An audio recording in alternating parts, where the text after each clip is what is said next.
focus. Ideate, innovate, enable.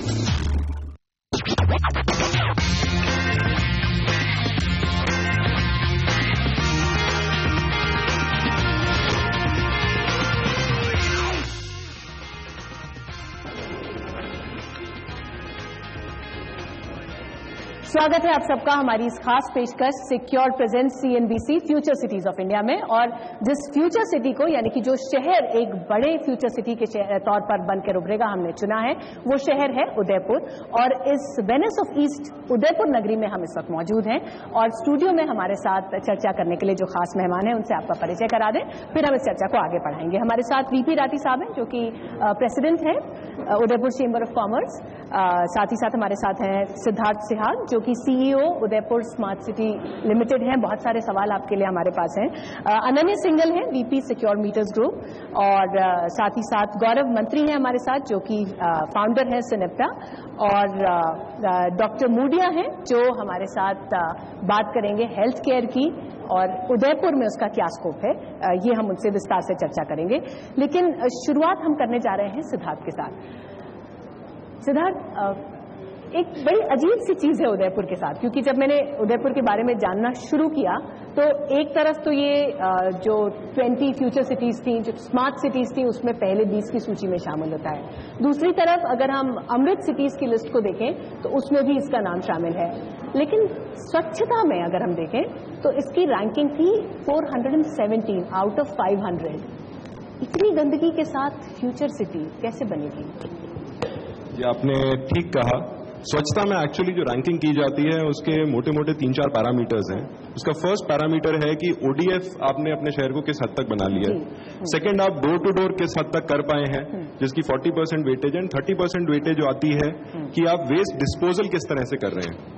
आज के दिन में मैं अगर आपको बताऊं तो 55 वार्ड्स हमारे शहर में है, जिसमें से 15 वार्ड्स को हम ODF डिक्लेयर कर चुके हैं और दिसंबर के एंड तक हम अगले 30 वार्ड्स को भी ODF डिक्लेयर कर देंगे, which means that our ranking will significantly improve जब स्वच्छता सर्वेक्षण अब दोबारा किया जाएगा जनवरी में।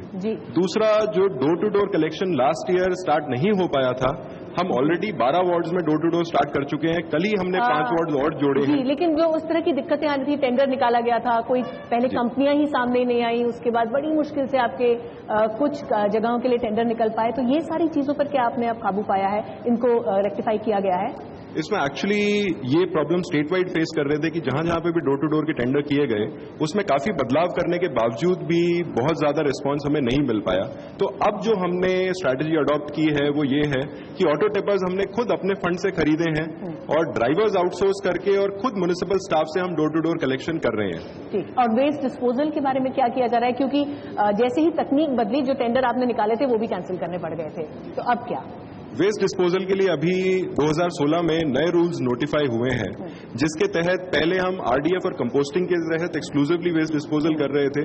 अब हमने एक 2-pronged स्ट्रैटेजी बनाई है, जिसमें जो हमारा मेजॉरिटी ऑफ द वेस्ट होगा सेग्रीगेशन के बाद, क्योंकि अब डोर टू डोर स्टार्ट हो चुका है, वो वेस्ट एक तो एनर्जी के लिए या फिर RDF और कंपोस्टिंग जो रेजिड्यू बचता है उसके लिए, और बाकी हम नीश वेस्ट स्ट्रैटेजीज भी बना रहे हैं, जैसे प्लास्टिक को हम अलग से टैकल करें, या फिर जो हमारा कंस्ट्रक्शन और डेमोलिशन वेस्ट होता है उसको हम अलग से टैकल करें। स्लज मैनेजमेंट के लिए अलग से पॉलिसी बनाई जा रही है। तो अगले 3 से 6 महीने में ये सारे डिस्पोजल प्लान्स भी आपको जमीन पे हकीकत बनते हुए दिखेंगे।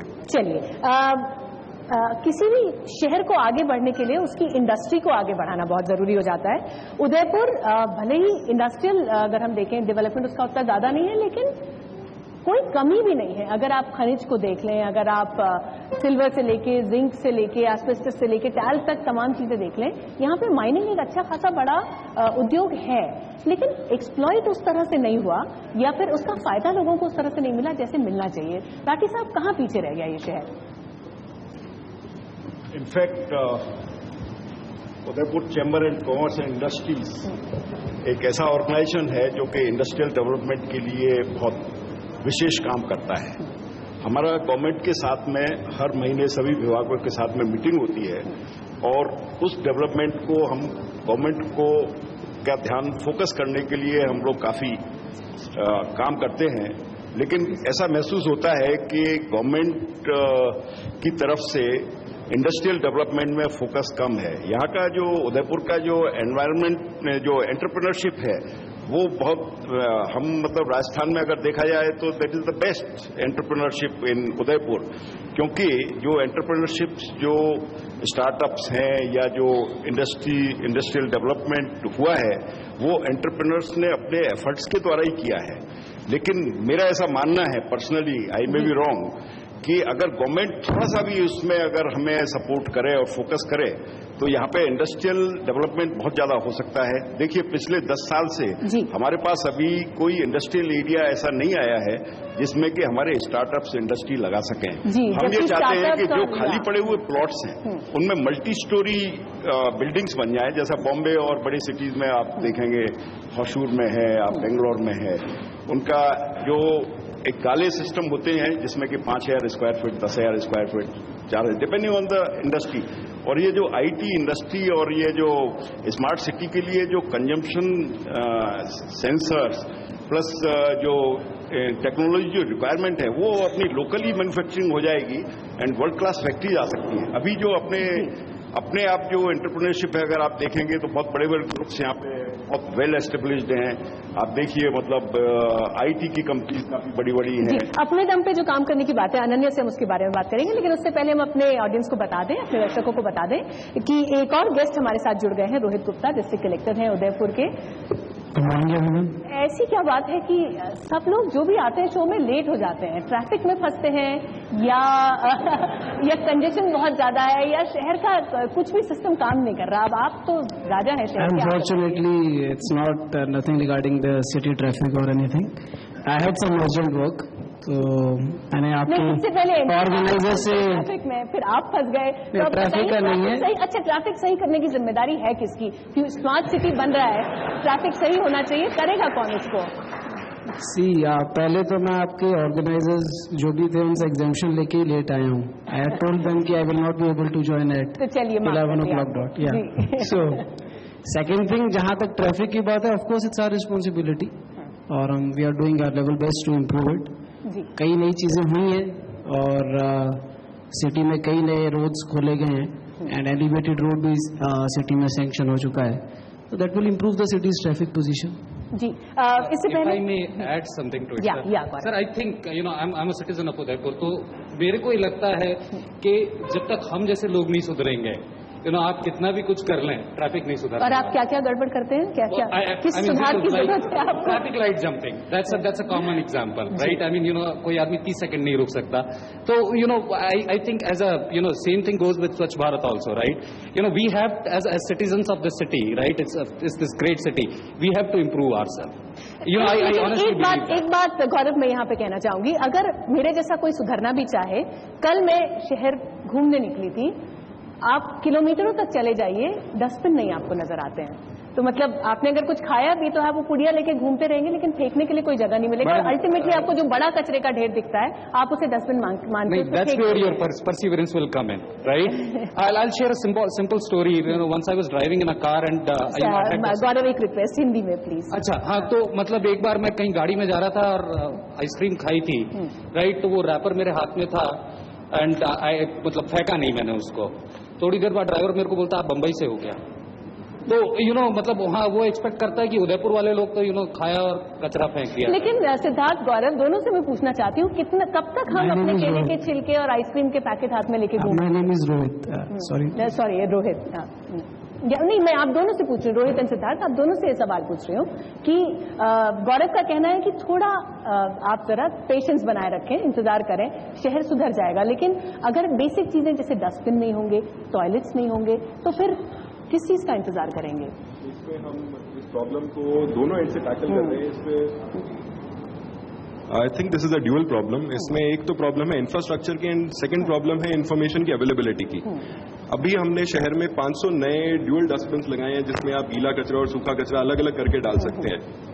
साथ ही साथ हम इन सारे डस्टबिन्स को भी और जितने भी टॉयलेट्स हमारे शहर में हैं उनको मैप भी कर रहे हैं ताकि किसी को भी ऐप के ऊपर अवेलेबिलिटी मिल सके कि उसके पास नियरेस्ट डस्टबिन या फिर नियरेस्ट टॉयलेट कितनी दूर है। और इसमें एक फीचर हम और देंगे, अगर डस्टबिन वाला तो ऑलरेडी फंक्शनल है जो स्वच्छता ऐप MOUD ने लॉन्च की है, कि अगर आपके पास में कोई डस्टबिन है जो पूरा भरा हुआ है या जिससे कचरा गिर रहा है तो you just have to click a photograph, उसको अपलोड करें, it will be rectified. Secondly, जो टॉयलेट्स के केस में है उसमें हम रेटिंग्स का फीचर भी देने वाले हैं ताकि अगर कोई टॉयलेट साफ नहीं है, टॉयलेट बनेगा तब ना उसकी रेटिंग हो पाएगी। We already have 60 community toilets in Udaipur. But एक उदयपुर जैसा शहर 7 लाख पॉपुलेशन के लिए 60 toilet 60। Our population was 4.5 lakhs in 2011 census. 5 से 7 के बीच में अगर आप वापस चेक करें 5 से 7 के बीच में शहर की पॉपुलेशन है। चलिए मैं आपको यहाँ पे भी छोड़ दूं, 3 लाख ही सही, 3 लाख के लिए 60 toilets, 60 community toilets. Every community toilet has a lot of seats. या but again 60 is a very small number. अगर आप उसे एक वर्ल्ड क्लास डेस्टिनेशन के तौर पे ले जाना चाहते हैं जहां आपको हर किलोमीटर पे एक पब्लिक टॉयलेट मिल जाएगा, एब्सोल्युटली क्लीन टॉयलेट मिल जाएगा, तो फिर कहीं ना कहीं तो मतलब आप चाहे अपनी बात करें। At this point I will also like to brief कि in fact I am thankful to the city people here, the app which Siddharth is talking about, जो सिद्धार्थ बात कर रहे हैं, हाँ सॉरी, तो हमारी ऑलरेडी एक ऐप एक्शन उदयपुर के नाम से सिटी में चल रही है जी, और उस ऐप में लोग फोटो डालते हैं कि यहाँ पे कचरा पड़ा हुआ है, इसको आप उठाइए, ये कचरे का डिब्बा भरा हुआ है, इसको आप खाली करिए, ये पब्लिक टॉयलेट है जो क्लीन नहीं है, इसको आप क्लीन करिए, यहाँ पे कचरे कंटेनर की आवश्यकता है, यहाँ पे आप कंटेनर रखवाइए। एंड वी हैव गॉट, मतलब कि हमारे पास जितनी भी कंप्लेंट्स आई हैं, मोर देन 90%, 5000 ज़्यादा कंप्लेंट्स आ चुकी हैं हमारे पास, मोर देन 90% आर रिजॉल्व। और बिकॉज वो आप जो कह रहे हैं बात सही है, इसमें नंबर्स बढ़ाने की आवश्यकता है।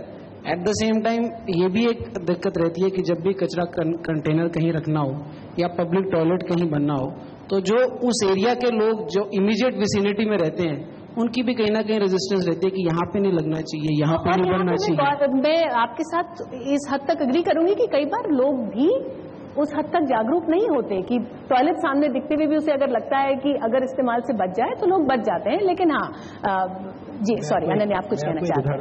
जी, मैं आपको एक उदाहरण दूंगा। हमारे ऑफिस के बाहर में एक सर्विस रोड है, वहाँ पर 240 बार रात को लोग बाथरूम जाते हैं on the road. Can we have the audio? Hello जी। सो ऑन द रोड 240 बार रात को लोग बाथरूम जाते हैं। अब वहाँ पर हमने बोला कि हम लोग एक बाथरूम लगाएंगे, एक पब्लिक कन्वीनियंस लगाएंगे, लेकिन लोकल लोगों ने उसको मना कर दिया। उन्होंने बोला कि नहीं, यहाँ पर नहीं, उसके सामने लगा दो, उसके सामने नहीं, उसके सामने लगा दो। तो ये देखिए, लाइक गौरव सिंह, रोहित कह रहे हैं कि इसमें काम शहरवासियों को और गवर्नमेंट को साथ साथ मिलकर करना पड़ेगा, अलग अलग नहीं हो सकता। ये सिर्फ गवर्नमेंट की रिस्पॉन्सिबिलिटी नहीं है, हमारी भी है और गवर्नमेंट की भी है। जी, लेकिन अगर पब्लिक, जैसे वो कह रहे हैं कि कम्युनिटी टॉयलेट लगाने की बात आती है तो लोग एकदम भड़क जाते हैं। तो ये भी तो होता है ना कि जो आपके टॉयलेट्स हैं वो इतने गंदे होते हैं कि जैसे ही एक कम्युनिटी टॉयलेट या पब्लिक टॉयलेट बन गया, आप ये मान लीजिए कि आसपास के कम से कम 50 मीटर तक लोगों का जीना दूभर हो जाता है। वहां पे प्रॉब्लम टैकल करने की एक सबसे बड़ा चैलेंज होता है। मैं बिल्कुल आपकी बात से सहमत हूँ। मैं इसलिए कह रहा हूँ कि टॉयलेट्स बनाना या कचरा कंटेनर रखना ये एक समस्या का समाधान नहीं है। इशू ये भी है कि हम जो इंफ्रास्ट्रक्चर क्रिएट कर रहे हैं उसको मेंटेन कितना अच्छा कर पा रहे हैं। और उसमें जैसे सिद्धार्थ बता रहे थे कि जो मोबाइल ऐप है, लोगों को एक प्लेटफॉर्म देना कि जो इंफ्रास्ट्रक्चर क्रिएटेड है, आज सड़क बनी हुई है और आज उस सड़क के ऊपर गड्ढा बना हुआ है तो उस सड़क का कोई मतलब नहीं रह जाता। बिजली की लाइन बिछी हुई है और बिजली की लाइन का तार ढीला है तो उसका भी कोई मतलब नहीं रह जाता। तो एक मेंटेनेंस एक बहुत बड़ा इशू है सिटी को स्मार्ट बनाने के लिए। और वो मेंटेनेंस के इश्यूज, जो छोटे छोटे ये इश्यूज हैं, ये लोग अपनी बात गवर्नमेंट तक कैसे पहुंचाएं। और एज फार एज अगर आप सिटीजन की बात करेंगे तो उसको मतलब नहीं है कि ये बिजली विभाग का काम है या ये PHCD का काम है या फिर ये नगर निगम का काम है या फिर ये PWD डिपार्टमेंट का काम है। उसके लिए गवर्नमेंट का एक सिंगल इंटरफेस होना चाहिए। तो वो एक जो सिंगल इंटरफेस है वो हम उदयपुर के सिटीजन्स को एक ऐप के माध्यम से दे रहे हैं। और अच्छी बात जागरूकता की आप कर रहे हैं।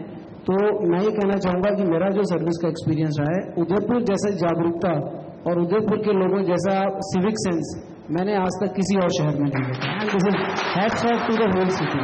और ये बात मैं नहीं कहता हूँ, ये आज राजस्थान का हर नागरिक मानता है कि यहाँ के उदयपुर के जो शहरवासी हैं वो अपने शहर की संभाल जितना अच्छे से करते हैं उतना शहर वासी शायद ही जो है बाकी इतना इमोशनली अटैच्ड अपने शहर के साथ होते हैं। मैं उदाहरण दूंगा कि ये जो एक्शन उदयपुर की मैं बात कर रहा था कि हमने लोगों से निवेदन किया कि सिटी के छोटे छोटे पॉइंट्स को आप ब्यूटीफाई करो और उसमें आप हमारे साथ जुड़े, तो हमारे लगभग 200 प्रोजेक्ट्स, 200 छोटे छोटे ऐसे सिटी के कॉर्नर्स हैं, ज़्यादा बड़ा शहर नहीं है, बट फिर भी लोगों ने खुद अपनी मेहनत से कहीं पे कुछ किया, कहीं पे कुछ किया, अपने पार्क्स को क्लीन किया। यूजुअली जो ऐसा ब्यूटिफिकेशन का जो प्रोजेक्ट्स होते हैं उसमें प्राइवेट जो इंडस्ट्री है वो बहुत बड़ी भागीदार बन के निकलती है, तो आप इस तरह का पीपीटी मॉडल को सक्सेसफुल होते देखते हैं क्या शहर में? देखिए, हम लोग मदद करते हैं, गवर्नमेंट की मदद करते हैं, श्रमदान करते हैं और साथ साथ में एयरपोर्ट वगैरह पे जहाँ जहाँ राउंड अबाउट्स वगैरह हैं वहाँ सब ब्यूटिफिकेशन करते हैं। इसके अंदर ब्यूटिफिकेशन के साथ साथ में जो श्रमदान का काम है जो गवर्नमेंट ने निकाला था उसमें बहुत बेनिफिट मिलता है। श्रमदान करके लेक को साफ करना, इसके दो अलग अलग बेनिफिट होते हैं। एक तो तालाब साफ होते हैं, दूसरे साथ साथ में एक अवेयरनेस होती है कि एक छोटे से आइसक्रीम के रैपर को फेंकने से एक जना अगर एक फेंकता है और अगर सब लोग फेंकने लग जाते हैं, आज 12 लाख विजिटर आते हैं उदयपुर, छोटा नंबर नहीं है। हमारी पॉपुलेशन सेंसस के हिसाब से सिर्फ 4.5-5.5 लाख है। तो इन कंपैरिजन अगर हम लोग एक एक रैपर को उठाना चालू कर दें और उससे पहले फेंके ही नहीं, मेन पब्लिक एरियाज जो हैं वहाँ पर सब अच्छी तरह से वेस्ट पेपर बिन। बेसिकली आप जागरूकता की, लोगों की जागरूकता की बात करें। मेरा सवाल थोड़ा सा अलग था गौरव, आपसे मैं सवाल का जवाब ब्रेक के बाद दूंगी कि जैसे बहुत दूर नहीं है, पिंडवाड़ा है, यहाँ से आप देखें सीमेंट फैक्ट्रीज है वहाँ, लेकिन हर सीमेंट फैक्ट्री ने कोई ना कोई एक पार्क अडॉप्ट किया हुआ है, पार्क को बनाने में मदद की है, टॉयलेट्स बनाए हैं, तो इस तरह का योगदान क्या कुछ एक कोई पीपीटी पार्टनरशिप में हो सकता है? योगदान रहा है यहाँ पे। सॉरी, मैं एक ब्रेक ले लेती हूँ, ब्रेक के बाद हम वापस आते हैं और इस चर्चा को आगे बढ़ाएंगे और साथ ही साथ जो इतने तमाम लोग मौजूद हैं उनसे चर्चा करेंगे कि उदयपुर जो पहले ही इतना खूबसूरत है उसे और साफ और खूबसूरत कैसे बनाएंगे।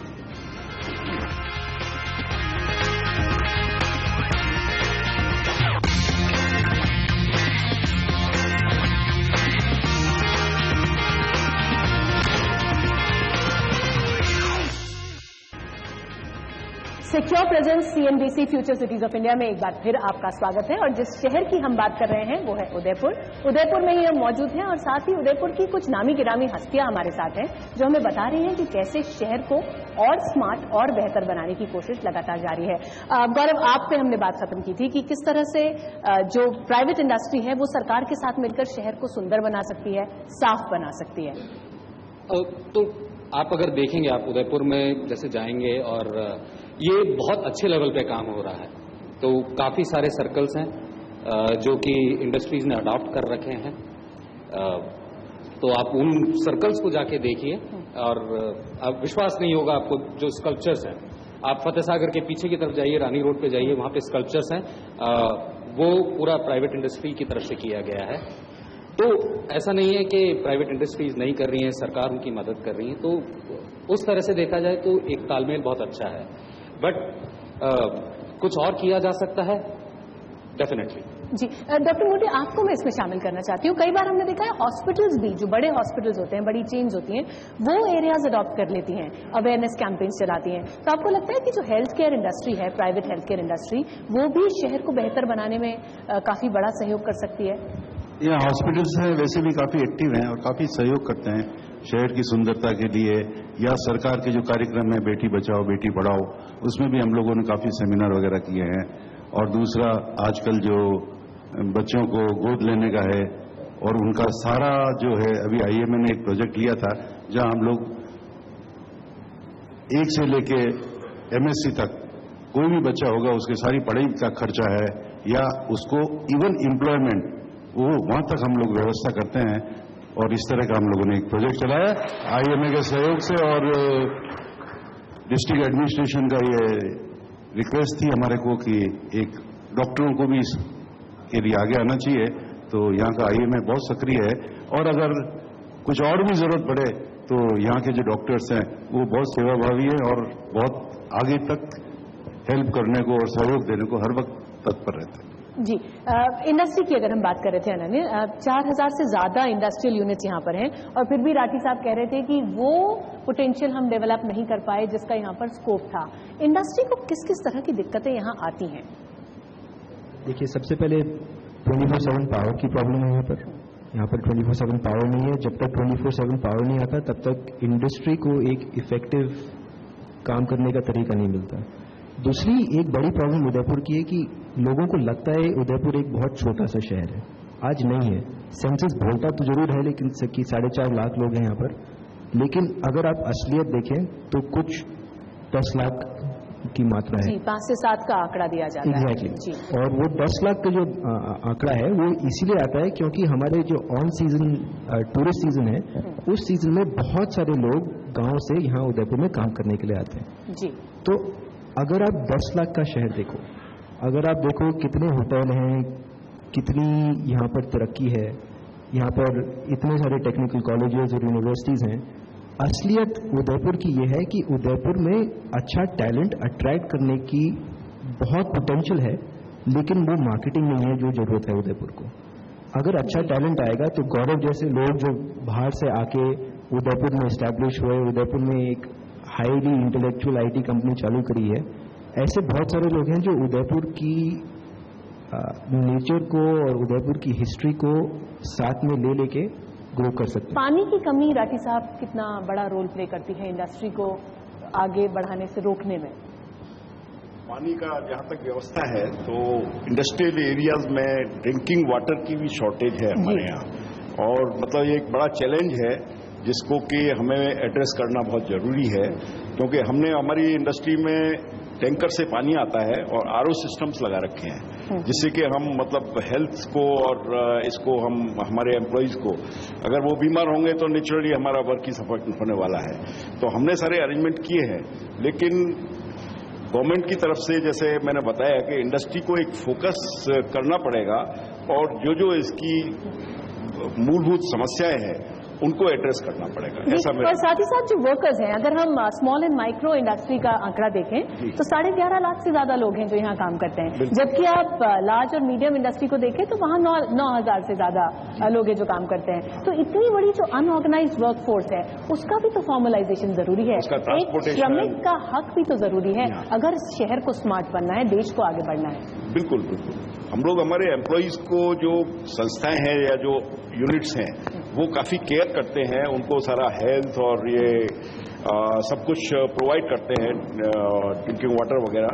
लेकिन सवाल यही है कि गवर्नमेंट का अगर इसमें थोड़ा सा हमें सपोर्ट और मिलेगा तो इसको काफी आगे लेके जा सकते हैं। हालांकि आप सॉरी मैं आपके पॉइंट को जरा सा आगे दूंगा जी। उदयपुर शहर के अंदर अभी जितने रेजिडेंट पॉपुलेशन है उतना WHO के हिसाब से पानी आता है या आना चाहिए। सोर्स से पानी उतना निकलता है, 190 लीटर पर पर्सन पर दिन निकलता है। अनफॉर्चुनेटली उस पूरे पाइपलाइन में और डिस्ट्रीब्यूशन सिस्टम में इतने लीक्स हैं कि करीबन 60% ये पानी गायब हो जाता है। तो इन रियलिटी पहले सेशन में भी पब्लिक प्राइवेट मॉडल की बात हुई थी और स्मार्ट सिटी के अंदर जो काम चल रहा है उसके अंदर ये अगर इस प्रॉब्लम को सॉल्व कर लें तो बहुत हद तक शहर में राहत मिलेगी और इंडस्ट्री को भी राहत मिलेगी। इंडस्ट्री के लिए water is nothing but an energy problem कि जितनी आपके पास में अगर एनर्जी होगी, बिजली होगी तो आप पानी को शुद्ध कर सकते हो, ठीक कर सकते हो, साफ कर सकते हो। आज इंडस्ट्री भी पानी को साफ करके बाहर फेंकती नहीं है, वो हमारी इररिस्पॉन्सिबिलिटी है as an industry. So we need to sit down and fix that.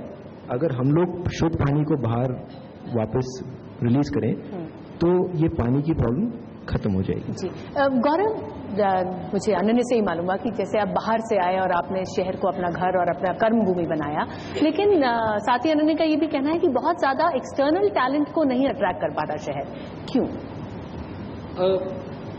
सबसे पहली चीज तो हो जाती है कि लोग बागों में मानसिकता है उदयपुर छोटा शहर है, बराबर है, तो करियर अपॉर्चुनिटीज जो हैं वो उतनी ज्यादा नहीं है यहाँ पर।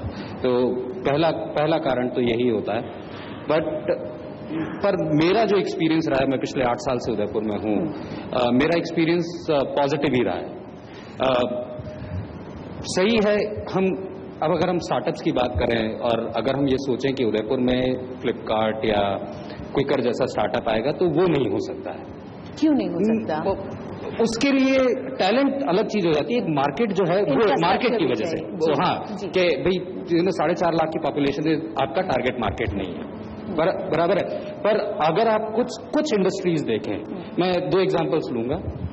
एक राठी जी का, आज से 40 साल पहले आप आए थे यहाँ पर, बराबर है। आज आप ये देख लीजिए, बराबर है। दूसरा इनके फादर का, मतलब मैं इनके साथ में, उनके फादर के साथ में मैंने काम किया है। आज से 30 साल पहले उन्होंने इंडस्ट्री चालू की थी, अकेले थे, बराबर है। घर का सपोर्ट था पर फिर भी उन्होंने घर का काम नहीं किया, उन्होंने अपना खुद का काम किया है। और आज सिक्योर मीटर्स कहां से कहां पहुंच गया है। तो ये 2 इंडस्ट्रीज हमारे उदयपुर के लिए एक एग्जाम्पल हैं कि अच्छी वर्ल्ड क्लास ऑर्गेनाइजेशंस जो हैं वो उदयपुर में पॉसिबल हैं, बराबर है। अब वो होता है कि जो एक्सपेक्टेशंस जो होती हैं लोग बागों की, यंग ग्रेजुएट्स की, एक वो ग्लैमरस लाइफ जीने वाली, वो उदयपुर जैसी जगह में नहीं पूरी हो सकती, तो नहीं हो सकती है। नहीं, बहुत सारे लोग बहुत शांत जिंदगी भी जीना चाहते हैं, तो स्ट्रेस फ्री लाइफ। मैं सोचता था कि थोड़ा सा कुछ अपन सफाई से शुरू करते हैं और टॉयलेट पे आके खत्म हो जाती है हर एक चर्चा। तो बहुत जरूरी है कि हम सोचें कि उदयपुर के लिए अब नया क्या होना चाहिए। तो मैं सोचता हूँ मोनोरेल वगैरह है वो शुरू करना चाहिए। नाइट बाजार जो है, पहले कुछ एक कंसेप्ट शुरू भी हुआ था, फिर पता नहीं बंद हो गया या क्या बात है। तो नाइट बाजार, रात को अगर टूरिस्ट 11 बजे 10 बजे यहाँ आता है तो उसको खाने को नहीं मिलता है। तो बहुत जरूरी है कि हम लोग नाइट बाजार शुरू करें, ताकि वो लोग भी रात को अगर 11 बजे भी कोई पहुंचे तो उनके लिए रेस्टोरेंट खुले हैं और वो आराम से खाना खा सके। आपने एक यातायात के साधन की बात की, स्पेशली पब्लिक ट्रांसपोर्ट, जिसकी वाकई इस शहर में बहुत कमी है। और वो जो 25 करोड़ रुपए आपका स्क्रैप हो गया अमृत योजना से, तो जो आपको एक राशि मिलने वाली थी, सेंटर ने स्क्रैप कर दिया। तो अब जो एक इंटीग्रेटेड ट्रैफिक मैनेजमेंट सिस्टम था, उसको एक बड़ा धक्का ये होता है। 25 करोड़ बड़ी राशि है, कैसे आप ट्रैफिक को और बेटर करेंगे?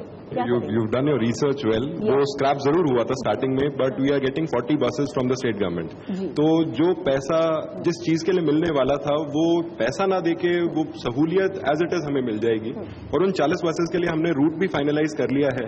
एक बार वो 40 बसेस और 10 बसेस जो एग्जिस्टिंग हमारी हैं, 50 बसेस, क्योंकि हमारा जो अभी उदयपुर का म्युनिसिपल लिमिट का एरिया है वो लगभग 64 स्क्वायर किलोमीटर है। तो इन 50 बसेस के साथ हम एक बार एक पब्लिक ट्रांसपोर्ट सिस्टम इफेक्टिव कर सकते हैं।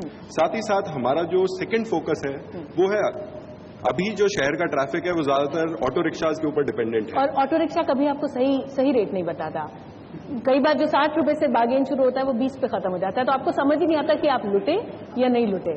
अभी यहाँ पे all credit to private industry, Jugnoo जैसे ऐप स्टार्ट हो गए हैं जो एक्सक्लूसिवली ऑटो के ऊपर फोकस करते हैं, जिससे आपको ये गारंटी रहेगी कि ऑटो ना सिर्फ आपके पास टाइम पे पहुंचेगा अगर आपने उस ऑटो को बुलाया है, बल्कि आपको एक रिलायबल रेट भी मिलेगा कहीं से भी कहीं तक जाने के लिए। साथ ही टूरिस्ट के लिए हमने एक अलग से ऑटो रिक्शा सेवा शुरू की है, जिसमें ऑटोज आपको आपके होटल से पिकअप करेंगे और डेजिग्नेटेड स्पॉट्स पे पूरा घुमा के आपको होटल पे वापस छोड़ेंगे, और उसका एक फिक्स्ड किराया कर रखा है। And that facility is already started. लेकिन रोहित, मुझे तो लगता है कई सड़कें ऐसी है शहर की जहां ऑटो क्या साइकिल भी नहीं चलनी चाहिए। इतनी पतली पतली बाई लेन्स हैं, गलियां हैं, जहां अगर एक आदमी चल रहा है और पीछे से एक बाइक आ जाए तो फिर या तो बाइक बचेगी या आदमी बचेगा। इतना बुरा हाल है। उसे रेगुलेट करने के लिए भी तो कुछ किया जाना जरूरी है। That is an issue.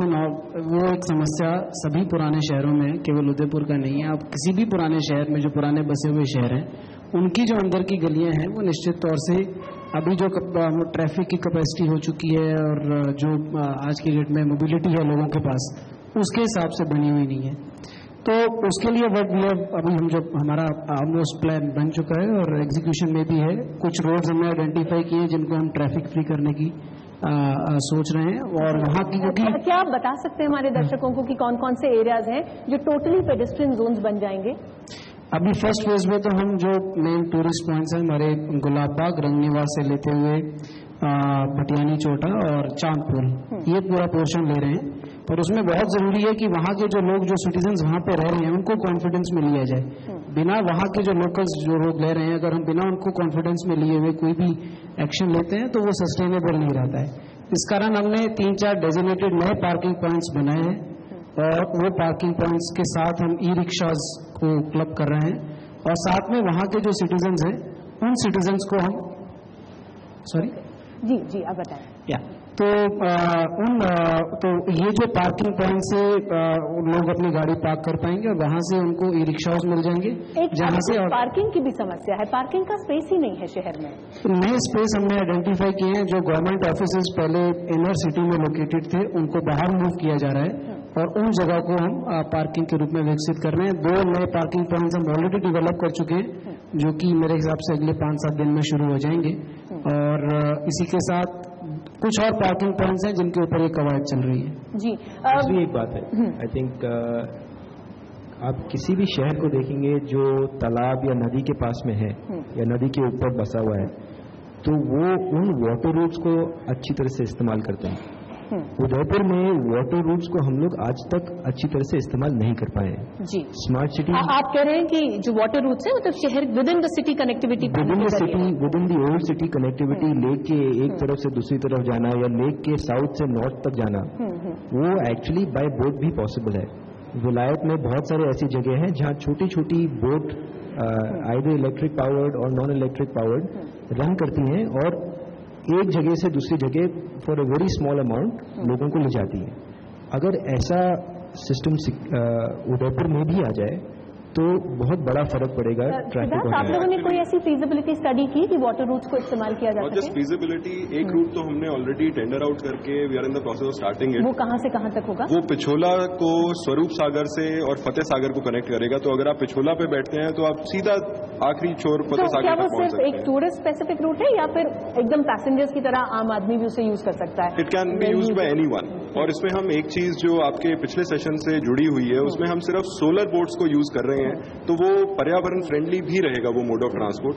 साथ ही साथ पिछोला के अंदर जो एक घाट से दूसरे घाट तक जाने के लिए है उसमें हमने वाटर टैक्सी की सुविधा ऑलरेडी लॉन्च कर दी है जिसके तहत हम जितने भी होटल्स हैं उनसे एप्लीकेशंस इनवाइट कर रहे हैं जो जो सेवा में इंटरेस्टेड हैं ताकि जो भी कोई वहां पे टूरिस्ट आता है तो अपनी गाड़ी बाहर ही पार्क कर सके और उसके लेक के एक छोर से दूसरे छोर तक आराम से पहुंच सके। जी शहर के अंदर यातायात को बेहतर करने के लिए राठी साहब हमने ये तमाम उपाय सुने हैं लेकिन इंफ्रास्ट्रक्चर की जरूरत जो इंडस्ट्री को होती है उसमें क्या क्या दिक्कतें आपको आती हैं? देखिए बिजली की कमी एक जैसे अनन्या आप बता रहे थे कि पावर सप्लाई नहीं है। सबसे बड़ी जो हमारे यहाँ कमी अभी चल रही है वो लैंड की चल रही है और मेरा land for industrial land startups के लिए और उसमें मेरा एक सुझाव है गवर्नमेंट के लिए कि उसको एक लोकल अथॉरिटीज को एक इतनी पावर दे दी जाए जिससे कि वो आइडेंटिफाई करके और स्मार्ट सिटी के लिए एक ऐसा रेगुलेशन बनाना चाहिए सेंट्रल गवर्नमेंट को जो कि यहाँ पे लोकली डिसीजंस हो सके। और दूसरा जो गौरव जी और अनन्या जी बात कर रहे थे कि इंटरनेशनल कंपनीज को लाने के लिए तो यहाँ पे एयरपोर्ट बने हुए इंटरनेशनल एयरपोर्ट बने हुए करीब करीब 8-10 साल हो गए लेकिन इंटरनेशनल फ्लाइट्स अभी तक चालू नहीं हो पाई। जी हाँ, ये एक बड़ी दिक्कत है कि ब्रॉड गेज अभी नहीं है, इंटरनेशनल एयरपोर्ट से अभी कनेक्ट किया। आप देखिए गुजरात हमारे बिल्कुल 200 किलोमीटर पे स्टेट है लेकिन हर शहर हर इंडस्ट्रियल टाउन में कितना इंडस्ट्री डेवलप्ड है। मतलब आप हमारे जैसे कंपनियां हम चलाते हैं तो 80% 70% मटेरियल हमें डेली गाड़ी भेज के और गुजरात से सामान मंगाना पड़ता है इंजीनियरिंग गुड्स। तो ये सब चीजें जो है ये उदयपुर में पोटेंशियल बहुत ज्यादा है। आसपास के लोग बहुत मेहनती हैं और काफी कुछ एंटरप्रेन्योरशिप डेवलप हो सकती है। जी तो पोटेंशियल बहुत है लेकिन इस पोटेंशियल को पूरी तरह से टैप करके कैसे इस शहर को विकास की राह पर आगे बढ़ाया जा सके और साथ ही साथ इसकी सांस्कृतिक विरासत को भी सहेज कर रखा जा सके, ये एक बड़ी चुनौती है जो शहर के सामने भी है, राज्य के सामने भी है। हम इस चर्चा को लंबा तो खींचना चाहते थे लेकिन अफसोस वक्त खत्म हो गया है। सिक्योर प्रेजेंस CNBC आवाज फ्यूचर सिटीज ऑफ इंडिया में अभी के लिए बस इतना ही। बहुत बहुत धन्यवाद आप सबका इस चर्चा में हमारे साथ जुड़ने के लिए।